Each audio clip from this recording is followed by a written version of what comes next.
ओम शांति। अर्थ सहित मुरली पाठ 6/5/2025। बाबा बोले, मीठे बच्चे, याद में रहने की मेहनत करो तो पावन बनते जाएंगे। अभी बाप तुम्हें पढ़ा रहे हैं, फिर साथ में ले जाएंगे। प्रश्न है, कौन सा पैगाम तुम्हें सभी को देना है? उत्तर है, अब घर चलना है, इसलिए पावन बनो। पतित पावन बाप कहते हैं, मुझे याद करो तो पावन बन जाएंगे। यह पैगाम सभी को दो। बाप ने अपना परिचय तुम बच्चों को दिया है, अब तुम्हारा कर्तव्य है बाप का शो करना। कहा भी जाता है, सन शोज फादर। गीत है, मरना तेरी गली में, जीना तेरी गली में। ओम शांति। बच्चों ने गीत का अर्थ सुना कि बाबा हम आपकी रुद्रमाला में पिरो ही जाएंगे। गीत का अर्थ क्या है? मरना तेरी गली में, जीना तेरी गली में। माना है कि इतना ही पुरुषार्थ करूंगा एकदम तन मन धन से कि मुझे तो रुद्रमाला में आना ही है। यह गीत तो भक्ति मार्ग के बने हुए हैं। जो भी दुनिया में सामग्री है, जप तप पूजा पाठ, यह सब है भक्ति मार्ग। भक्ति रावण राज्य, ज्ञान राम राज्य। ज्ञान को कहा जाता है नॉलेज, पढ़ाई। भक्ति को पढ़ाई नहीं कहा जाता। उसमें कोई उद्देश्य नहीं कि हम क्या बनेंगे। भक्ति पढ़ाई नहीं है। बाबा ने पढ़ाई और ज्ञान और भक्ति दोनों का कंट्रास्ट बताया कि ज्ञान है पढ़ाई, भक्ति कोई पढ़ाई नहीं, क्योंकि वहां कोई उद्देश्य नहीं है। राजयोग सीखना यह पढ़ाई है। पढ़ाई एक जगह स्कूल में पढ़ी जाती है, भक्ति में तो दर दर धक्के खाते हैं। और भी बाबा ने क्लियर बताया कि पढ़ाई एक जगह बैठकर, एक ही स्कूल में या तो एक ही कॉलेज में बैठकर पढ़ाई किया जाता है, लेकिन भक्ति में तो दर दर धक्के खाते हैं। पढ़ाई माना पढ़ाई, तो पढ़ाई पूरी रीति पढ़नी चाहिए। बच्चे जानते हैं हम स्टूडेंट हैं, तो बाबा ने क्या पढ़ाई माना पढ़ाई, लिखेंगे पढ़ेंगे। ऐसा नहीं कि थोड़ा जस्ट मुरली सुना वही पढ़ाई है, ये पढ़ाई थोड़ी है। तो 4 विषय है, ज्ञान योग धारणा सेवा। तो ज्ञान माना ज्ञान समझने के लिए पढ़ाई माना लिखा पढ़ा सब करने से ही लिखाई पढ़ाई करेंगे, तब सीखेंगे, ज्ञान होगा, फिर समझ होगा। योग के लिए भी तो ज्ञान चाहिए। सचमुच योग माना क्या है? ऐसा नहीं कि बैठो थोड़ा बाबा को के चित्रों को देखते रहो और सो जाओ, ये कोई योग तो नहीं है। तो क्या योग है? बाबा को क्या क्या चीज़ को याद करना है, वो सब सीखना है। और धारणा तभी होगी, बाप समान तभी बनेंगे जब बाप को जानेंगे, बाप को याद करेंगे। और सेवा माना तो सबको बाप का परिचय देना है। बाबा ने कितना बार बोला, बाबा रोज बोलते हैं कि बाप ने अपना परिचय तुम बच्चों को दिया है, अब तुम्हारा कर्तव्य है बाप का शो करना। बहुत है जो अपने को स्टूडेंट नहीं समझते हैं, क्योंकि पढ़ते ही नहीं है। ना बाप को बाप समझते हैं, ना शिव बाबा को सदगति दाता समझते हैं। ऐसे भी हैं बुद्धि में कुछ भी बैठता ही नहीं, राजधानी स्थापन होती है ना, ऐसे भी स्टूडेंट नाम में स्टूडेंट है, पढ़ाई करते नहीं, ना अपने और एम ऑब्जेक्टिव को समझते हैं, ना शिव बाबा को समझते हैं, कुछ भी नहीं समझते हैं। उसमें सभी प्रकार के होते हैं। बाप आए ही हैं पतितों को पावन बनाने, बाप को बुलाते हैं हे पतित पावन आओ, और बाप कहते हैं पावन बनो, बाप को याद करो। हर एक को पैगाम देना है बाप का। खुद पावन बनो,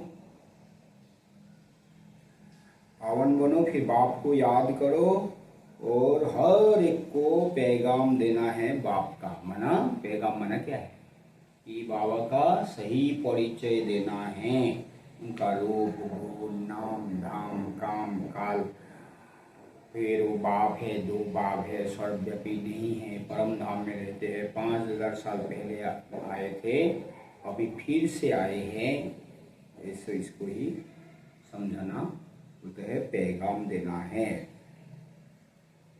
हर एक को पैगाम देना है बाप का। इस समय भारत ही वेश्यालय है, पहले भारत ही शिवालय था, अभी दोनों ताज नहीं है, यह भी तुम बच्चे ही जानते हो। अब पतित पावन बाप कहते हैं मुझे याद करो तो तुम पतित से पावन बन जाएंगे, याद में ही मेहनत है। बाबा ने क्या बोला, चारों सब्जेक्ट में मुख्य सब्जेक्ट है याद में ही मेहनत है। बहुत थोड़े हैं जो याद में रहते हैं, भक्त माला भी थोड़ों की है ना। धन्ना भगत नारद मीरा आदि का नाम है, इसमें भी सब तो नहीं आकर पढ़ेंगे, कल पहले जिन्होंने पढ़ा है वही आते हैं। कहते भी हैं बाबा हम आपसे कल पहले भी मिले थे पढ़ने अथवा याद की यात्रा सीखने, अभी बाप आए ही हैं तुम बच्चों को ले जाने, समझाते हैं तुम्हारी आत्मा पतित है इसलिए बुलाते हो कि आकर पावन बनाओ। अब बाप कहते हैं मुझे याद करो पवित्र बनो। तो बाबा बोलते पावन बनने के लिए क्या करना पड़ेगा, मुझे याद करो और पवित्र बनो, तो अभी आप पावन बनेंगे, बना दूसरों को भी पवित्र बना सकेंगे। बाप पढ़ाते हैं फिर साथ में भी ले जाएंगे, बच्चों को अंदर बहुत खुशी होनी चाहिए। बाप पढ़ा रहे हैं, कृष्ण को बाप नहीं कहेंगे, कृष्ण को पतित पावन नहीं कहेंगे। यह किसको भी पता नहीं कि बाप किसको कहा जाता है और फिर वह ज्ञान कैसे देते हैं, यह तुम ही जानते हो। बाबा ने आज बोला कृष्ण को पतित पावन नहीं कहेंगे, पतित पावन सीताराम होते हैं। तो राम मना दिला राम है, जो सबके दिल को आराम देते हैं, वो निराकार ही हो सकता है। अब अपना परिचय बच्चों को ही देते हैं, नए कोई से बाप नहीं मिल सकते। बाप कहेंगे शान शोष न, बाबा क्या बोलते हैं, अपना परिचय बच्चों को ही देते हैं।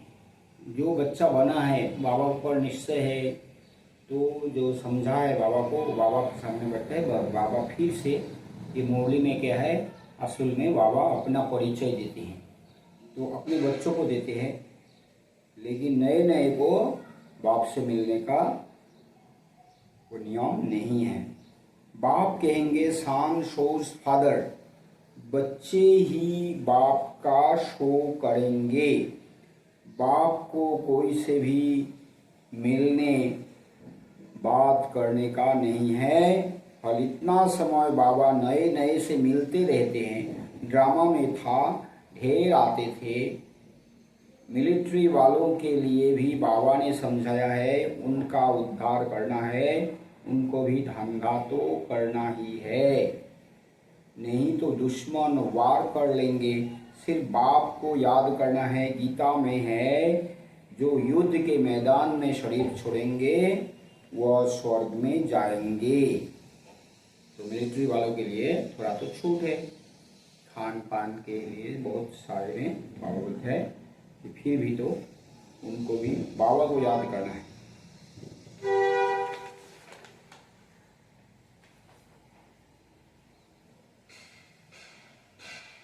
गीता में है, जो युद्ध के मैदान में शरीर छोड़ेंगे वह स्वर्ग में जाएंगे, परंतु ऐसे तो जा ना सके। स्वर्ग स्थापन करने वाला भी जब आए तभी जाएंगे। अभी तो स्वर्ग है ही नहीं, तो जब स्वर्ग स्थापन करने आते हैं तब उनको फिर मदद करने वाले ही स्वर्ग में जा सकते हैं। स्वर्ग क्या चीज है यह भी कोई नहीं जानते। अभी तुम बच्चे 5 विकारों रूपी रावण से युद्ध करते हो। बाप कहते हैं अशरीरी भव, अपने को आत्मा निश्चय कर मुझसे याद करो और कोई ऐसे कर ना सके। सर्वशक्तिमान एक बाप के सिवाय कोई को कह नहीं सकते। सर्वशक्तिमान तो एक ही होगा, ऐसा नहीं कि बहुत सर्वशक्तिवान है। तो वो कौन है? बाप ही है। एक बाप को ही, बाप के सिवाय कोई को कहा ना नहीं सकते।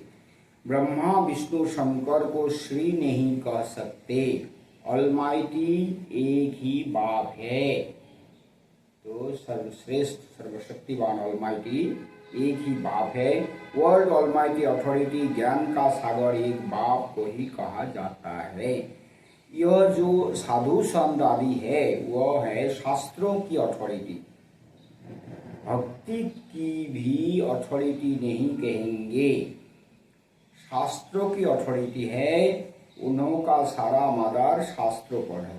साधु संत लोग शास्त्र लिखते हैं, शास्त्र सिखाते हैं, समझते हैं भक्ति का फल भगवान को देना है। भक्ति कब शुरू हुई, कब पूरी होनी है, यह पता नहीं है। भक्त समझते हैं भक्ति से भगवान राजी होगा।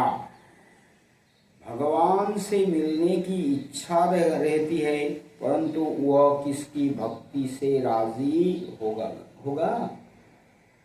भगवान से मिलने की इच्छा रहती है, परंतु वह किसकी भक्ति से राजी होगा। जरूर उनकी ही भक्ति करेंगे तब तो राजी होगा ना। जरूर उनकी, सिर्फ उनकी। तुम शंकर की भक्ति करो तो बाप राजी कैसे होगा? क्या हनुमान की भक्ति करेंगे तो बाप राजी होगा? दीदार हो जाता है, बाकी मिलता कुछ नहीं है। बाप कहते हैं मैं भल साक्षात्कार कराता हूँ, परंतु ऐसे नहीं कि मेरे साथ आकर मिले। हाँ, नौदा भक्ति करते हैं हनुमान की या तो शंकर की, किसी का भी, तो देने वाला अभी तो ना हनुमान है ना शंकर है, देने वाला तो सिर्फ एक ही बाप है। तो बाबा ही देते हैं, लेकिन ऐसा नहीं कि वो भी आकर बाबा से मिल सके। नहीं, तुम मेरे साथ मिलते हो। भगत भक्ति करते हैं भगवान से मिलने के लिए, कहते हैं पता नहीं कि भगवान किस रूप में आकर मिले, इसलिए उसे कहा जाता है ब्लाइंड फेथ। भक्त लोग भक्ति करते हैं, वो क्या है? Blind faith. अभी तुम बाप से मिले हो, जानते हो वह निराकार बाप जब शरीर धारण करे तभी अपना परिचय दे कि मैं तुम्हारा बाप हूँ। इस शरीर द्वारा बाबा अपना परिचय देते हैं कि मैं तुम्हारा बाप हूँ। 5000 वर्ष पहले भी तुमको राज्य भाग्य दिया था, फिर तुमको 84 जन्म लेने पड़े। यह सृष्टि चक्र फिरता रहता है। द्वापर के बाद ही दूसरे धर्म आते हैं, अपना अपना धर्म आकर स्थापन करते हैं। इसमें कोई बड़ाई की बात नहीं है, बड़ाई किसकी भी नहीं है। तो बाबा सृष्टि चक्र के बारे में बताते हैं।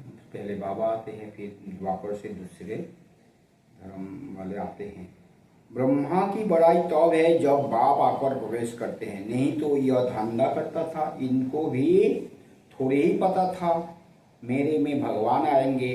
बाप ने प्रवेश कर समझाया है कि कैसे मैंने इनमें प्रवेश किया, कैसे इनको दिखाया। मेरा सो तुम्हारा, तुम्हारा सो मेरा, देख लो। तो बाबा ने क्या बोला? बाबा तो ब्रह्मा बाबा तो धंधा करता था,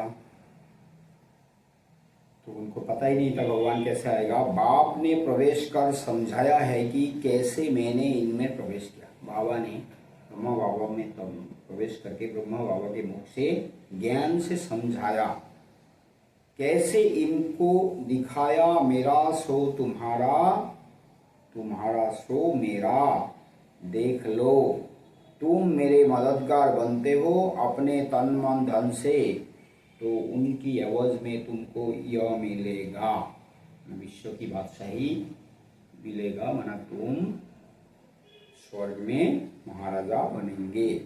बाप कहते हैं मैं साधारण तन में प्रवेश करता हूँ जो अपने जन्मों को नहीं जानते, परंतु मैं कब आता हूँ कैसे आता हूँ यह किसको पता नहीं है। अभी तुम देखते हो साधारण तन में बाप आए हैं, इन द्वारा हमको ज्ञान और योग सिखला रहे हैं। बाबा मुख्यतः दो बातें सिखाते, ज्ञान और योग।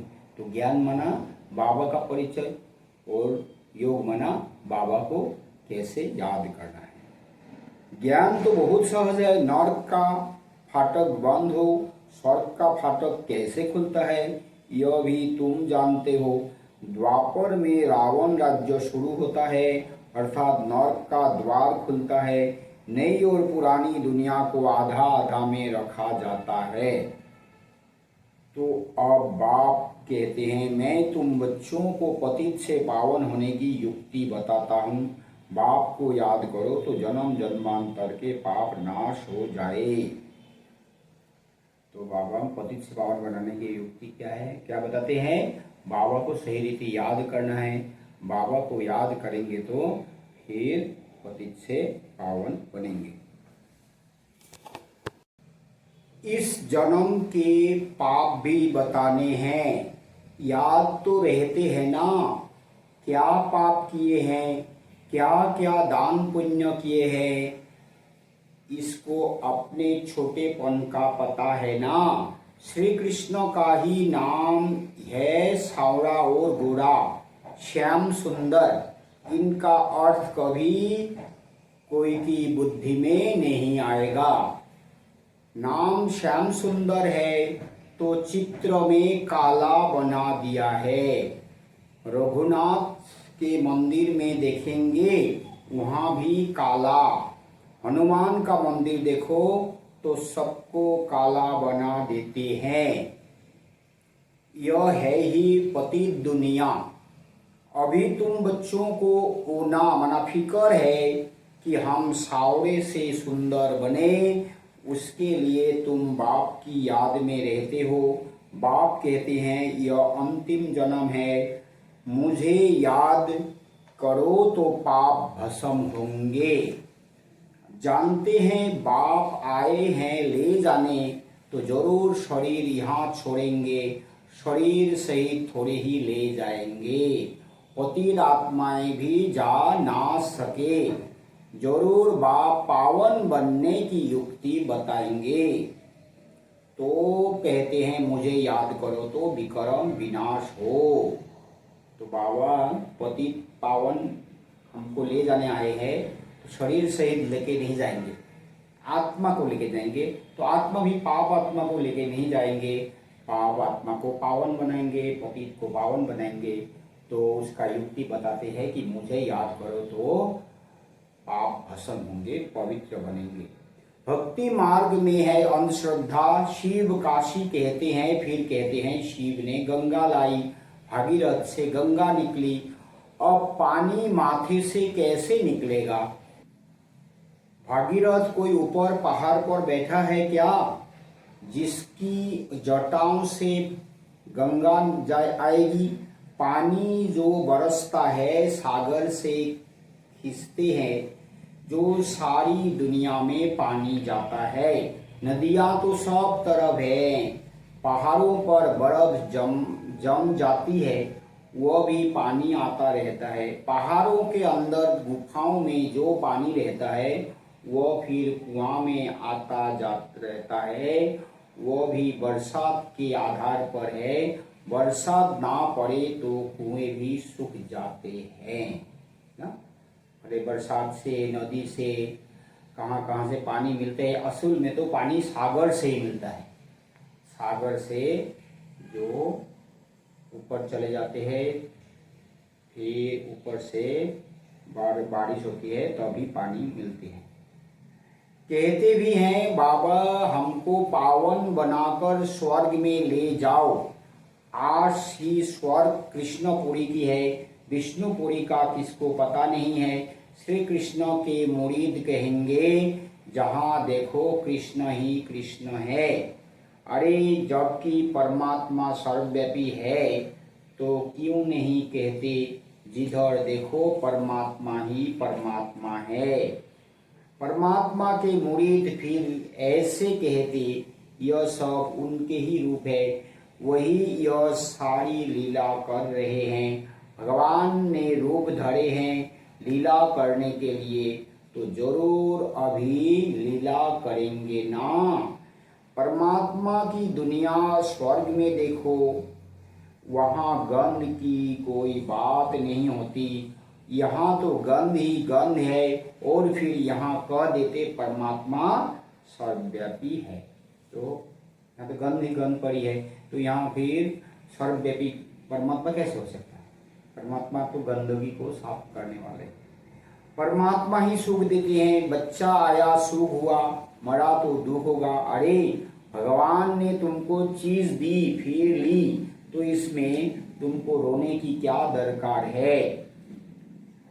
सतयुग में यह रोने आदि का दुख होता नहीं।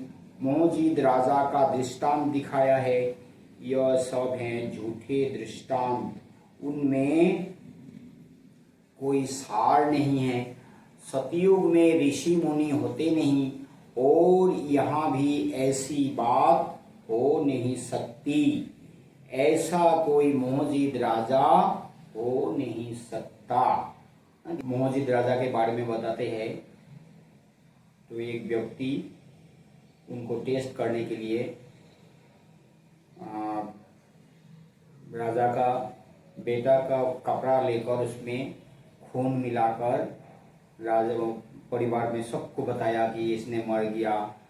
तो ये लोग बोले कोई बात नहीं, मर गया वरना शरीर छोड़ दिया, फिर दूसरा जन्म लेंगे, कोई बड़ी बात नहीं है।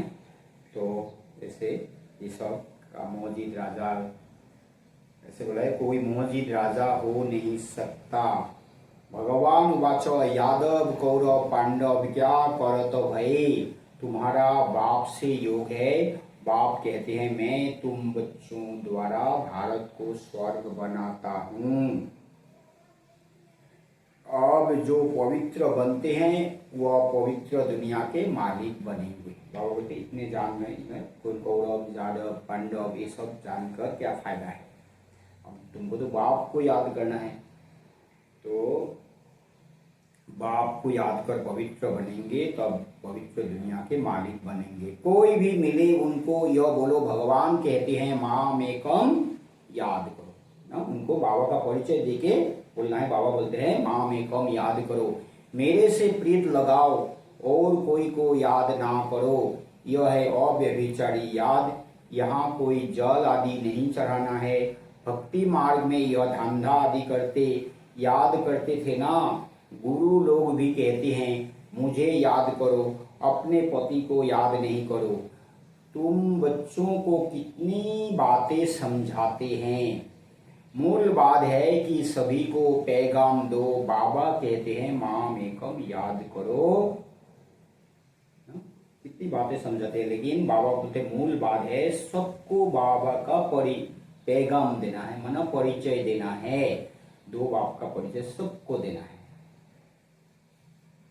और बाद में बोलना है बाबा कहते हैं माम एकम याद करो। बाबा माना ही भगवान। भगवान तो निराकार है। श्री कृष्ण को सब भगवान नहीं कहेंगे, कृष्ण तो बच्चा है। शिव बाबा इसमें ना होता तो तुम होते क्या। शिव बाबा ने इन द्वारा तुमको एडॉप्ट किया, अपना बनाया है। यह माता भी है पिता भी है। माता तो साकार में चाहिए ना, वह तो है ही पिता। तो ऐसी ऐसी बातें अच्छी रीति धारण करो। तुम बच्चों को कभी भी किसी बात में मूंझना नहीं है, पढ़ाई को कभी नहीं छोड़ना। कोई बच्चे समदोष में आकर उठकर अपनी पाठशाला खोल देते हैं। अगर आपस में लड़ झगड़ कर जाए अपनी पाठशाला खोली तो मूर्खपना है। रूठते हैं तो पाठशाला खोलने के लायक ही नहीं है। वह देह अभिमान तुम्हारा चलेगा ही नहीं, क्योंकि बुद्धि में तो दुश्मनी है तो वह याद आएगी, कुछ भी किसको समझा नहीं सकेंगे। ऐसे भी होता है जिसको ज्ञान देते हैं वह तीखे चले जाते हैं, खुद गिर पड़ते हैं, खुद भी समझते हैं मेरे से उनकी अवस्था अच्छी है। पढ़ने वाला राजा बन जाए और पढ़ाने वाला दास दासी बन जाए, ऐसे ऐसे भी है। पुरुषार्थ पर बाप के गले का हार बनना है। बाबा जीते जी मैं आपका बना हूँ, बाबा जीते जी मैं आपका बना हूँ। बाप की याद से ही बेड़ा पार होना है। अच्छा, मीठे मीठे सिकी लधे बच्चों प्रति माता पिता बाप दादा का याद प्यार और गुड मॉर्निंग। रूहानी बाप की रूहानी बच्चों को नमस्ते। हम रूहानी बच्चों की रूहानी माता पिता बाप दादा को भी याद प्यार गुड मॉर्निंग और नमस्ते नमस्ते नमस्ते। शुक्रिया बाबा, शुक्रिया। धारणा के लिए मुख्य सार, कभी किसी बात में मूंझना नहीं है, आपस में रूठकर पढ़ाई नहीं छोड़नी है, दुश्मनी बनाना भी देहाभिमान है, संदोष से अपनी बहुत बहुत संभाल करनी है, पावन बनना है, अपनी चलन से बाप का शो करना है। प्रीत बुद्धि बन एक बाप की अव्यभिचारी याद में रहना है, तन मन धन से बाप के कार्य में मददगार बनना है। वरदान है, न्यारे और प्यारे बनने का राज जानकर राजी रहने वाले राजयुक्त भव। जो बच्चे प्रवृत्ति में रहते न्यारे और प्यारे बनने का राज जानते हैं, वह सदा स्वयं से राजी रहते हैं, प्रवृत्ति को भी राजी रखते हैं। साथ साथ सच्ची दिल होने के कारण साहेब भी सदैव उन पर राजी रहता है। ऐसे राजी रहने वाले राजयुक्त बच्चों को अपने प्रति व अन्य किसी के प्रति किसी को काजी बनाने की जरूरत नहीं रहती, क्योंकि वह अपना फैसला अपने आप कर लेते हैं। इसलिए उन्हें किसी को काजी, वकील या जज बनाने की जरूरत ही नहीं। स्लोगन है, सेवा से जो दुआएं मिलती है वह दुआएं ही तंदुरुस्ती का आधार है। सेवा से ना बोलते हैं, सेवा से मेवा मिलता है। तो मेवा माना क्या है? तो आप सेवा कर रहे हैं, माना आपसे कोई ज्ञान सुन रहे हैं तो आपको खुशी होती है। एक तो पहले तो खुशी मिलती है, तो दूसरा है बाबा से शक्ति मिलती है, बाबा शक्ति देते हैं। तो एक तो खुशी, एक शक्ति, और जिसकी सेवा करते हैं उससे दुआएं मिलती हैं। तो क्या है, जब दुआएं देते हैं तो हम तंदुरुस्त बन जाते हैं। तो सेवाधारी क्या है, सेवाधारी खुशी में रहते हैं, सेवाधारी शक्तिवान बनते हैं और सेवाधारी तंदुरुस्त होते हैं। अव्यक्त इशारे, रूहानी रॉयल्टी और प्योरिटी की पर्सनैलिटी धारण करो। जैसे स्थूल शरीर में विशेष श्वास चलना आवश्यक है, श्वास नहीं तो जीवन नहीं, ऐसे ब्राह्मण जीवन का श्वास है पवित्रता। 21 जन्मों की प्रारब्ध का आधार पवित्रता है। आत्मा और परमात्मा के मिलन का आधार पवित्र बुद्धि है। संगम युगी प्राप्तियों का आधार और भविष्य में पूज्य पद पाने का आधार पवित्रता है। इसलिए पवित्रता की पर्सनैलिटी को वरदान रूप में धारण करो। अच्छा, ओम शांति।